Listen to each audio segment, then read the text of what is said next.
Hello friend, જય દ્વારકાધીશ, રાધે રાધે। આજે આપણે બનાવશું મકર સંક્રાંતિ સ્પેશિયલ ગજબ, એ પણ તલની અને અલગ જ રીતે। અહીંયા મેં 1 વાટકો તલ લીધા છે અને અડધો વાટકો મેં સિંગદાણા લીધા છે અને અડધો વાટકો મેં આપણે જે મમરા આવે છે તે લીધા છે। હવે આપણે એને શેકી લેવાના છે।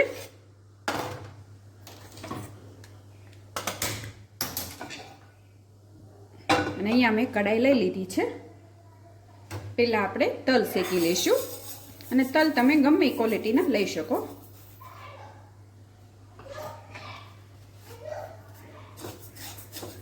અને આવી રીતે ધીમા ગેસે આપણે શેકી લેવાના છે। અને તલ આપણા સરસ શેકાઈ ગયા છે। સટક સટક અવાજ આવે એટલે સમજી લેવાનું કે આપણા તલ શેકાઈ ગયા છે। અને હવે તલને કાઢી લઈશું અને હવે મમરા શેકી લેવાના છે।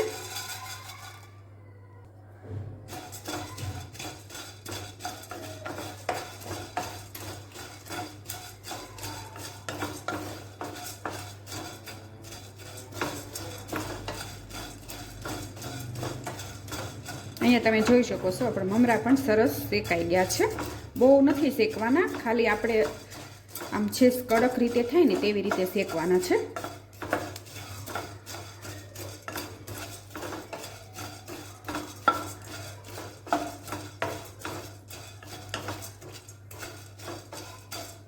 તેને પણ આપણે કાઢી લઈશું।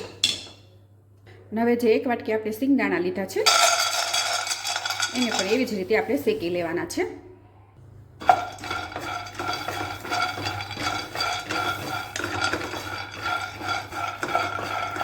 અને અહીંયા પણ સિંગદાણા શેકાઈ ગયા। જો આવી રીતે ફોફી ઉખડી જાય એટલે સમજી લેવાનું કે આપણા દાણા સરસ શેકાઈ ગયા છે।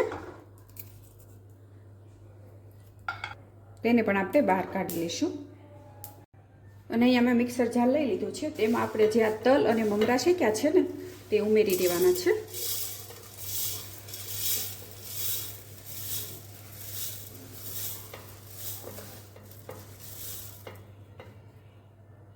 અને હવે એને પીસી લેવાનું છે।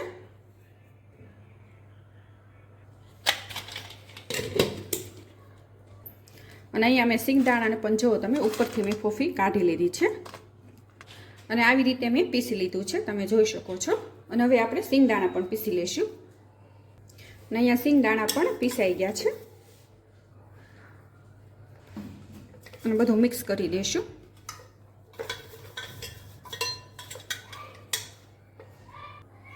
અને અહીંયા મેં કડાઈ લઈ લીધી છે, તેમાં આપણે 1 ચમચી જેટલું ઘી ઉમેરવાનું છે।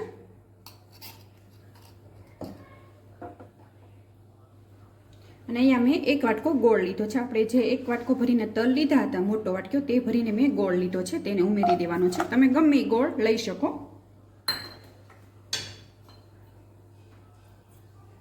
અને થોડુંક આપણે પાણી ઉમેરવાનું છે, 1 થી 2 ચમચી જેટલું।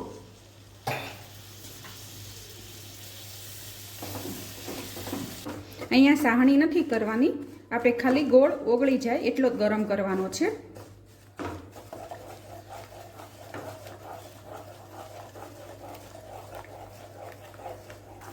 અને અહીંયા તમે જોઈ શકો છો આપણે ગોળમાં બબલ્સ આવવા માંડ્યા છે।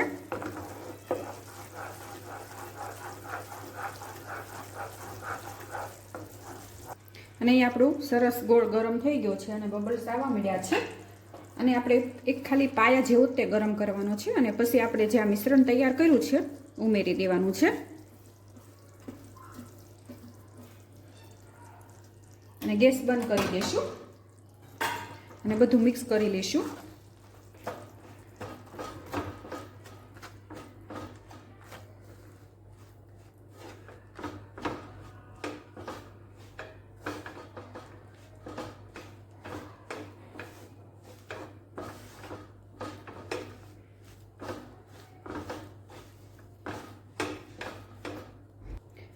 અને અહીંયા મેં થાળી લઈ લીધી, તેમાં આપણે થોડું ઘી લગાવી દઈશું।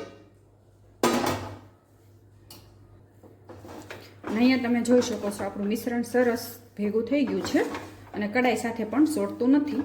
હવે એને આપણે કાઢી લઈશું।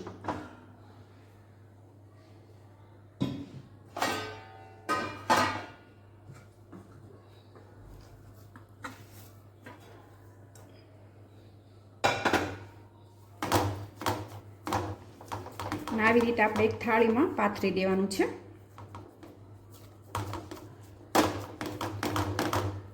અને અહીંયા તમે જોઈ શકો છો અમે સરસ પાથરી દીધું છે. અને ઉપરથી આ મેં થોડાક સિંગદાણા રાખ્યા હતા એ ઉમેરી દઈશું. અધકચરા ખાંડી લીધા છે એટલે દેખાવ પણ સરસ આવે. અને આમાં તમે એલચી પાવડર પણ ઉમેરી શકો, એનો સ્વાદ પણ સરસ આવે છે.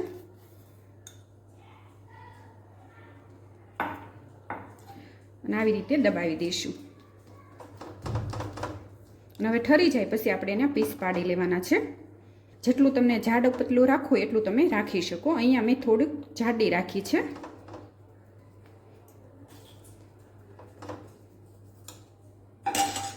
તમે જોઈ શકો છો સરસ દેખાય છે અને સરસ બની છે.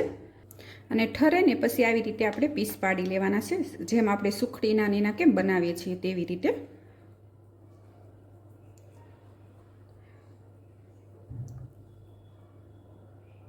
અને તલ અને સિંગદાણા અને મમરાની બરફી અહીંયા તૈયાર છે. તમે જોઈ શકો છો સરસ બની છે.